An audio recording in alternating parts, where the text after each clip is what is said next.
Many years ago, as you know, that the HMS Birkenhead troopship built in Camel Leads here in Liverpool, founded just off South Africa with a great loss of life, and it started off with wives and children because it was a troopship, families, and a lot of the troops had their own families there, and the lifeboats were very few, not enough to go around the whole ship.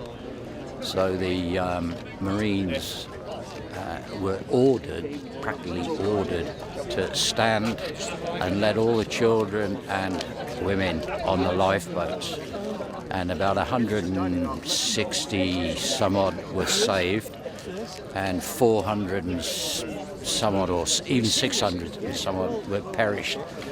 And for 150 years, nobody has done anything about a memorial here in Birkenhead, which is absolutely unbelievable.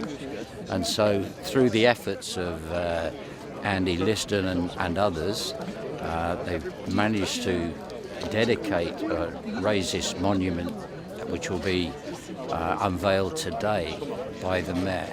And a huge privilege to be here today as the Naval Chaplain here in Merseyside, and serving both the Royal Navy and the Merchant Navy, which I've done with great affection for the last 40 years. And we're here today to remember something which is very, very important to this community, a memorial to Her Majesty's ship Birkenhead. Here we hear, and will hear again, the Birkenhead drill.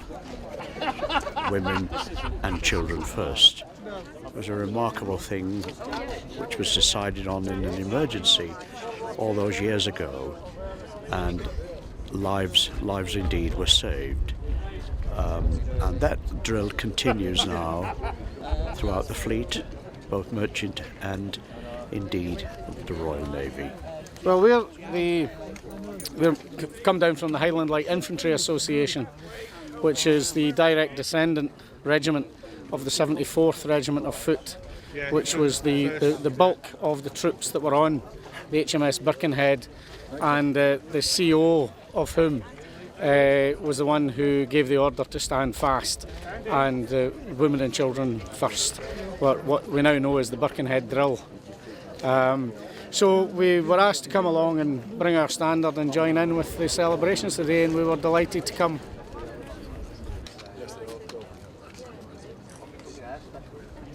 It's a great honour for me to welcome you all here this morning for the dedication of the memorial for those that lost their lives on HMS Birkenhead many years ago.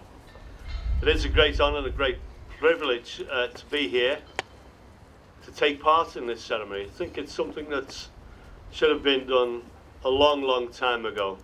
I'm glad to say that one of our local members of the Lifeboats Institute took this thought up under the mantle and actually moved with it over the last 3 years. The service was moving on one of friendship and joined to remember those who made the ultimate sacrifice so that the women and children could be saved.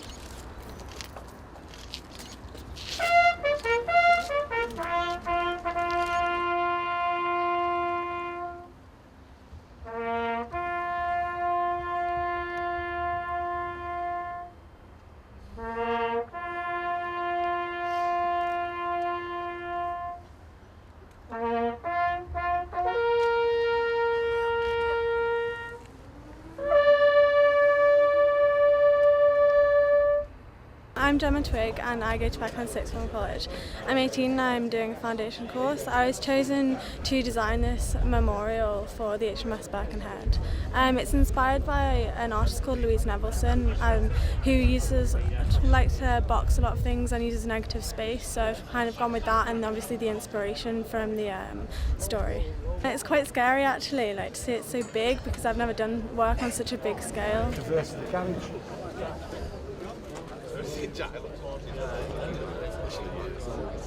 My name's Andy Liston. I'm a lifeboatman at New Brighton. and also former Naval Reservist for 12 years. The memorial that you see behind me today was basically a dream of mine that's come true, a quest, if you like, for the last 4 years. After being at a family wedding, a long flight overnight to get there to South Africa, long transit again in a minibus, falling asleep, opened my eyes, and there was a sign that said the Birkenhead. Then the Birkenhead Hotel, the Birkenhead Guest House, Birkenhead Estates, and I had to almost pinch myself and then ask my wife, where was I? And of course, I soon then got to find out about the people in the Western Cape and how proud they were of the name Birkenhead, because it was linked to the famous ship HMS Birkenhead, where for the first time the men stood fast to allow the women and children to go first into the lifeboat. So the last 4 years was building relationships and also joining with communities in South Africa and here on the Wirral. And I was so pleased that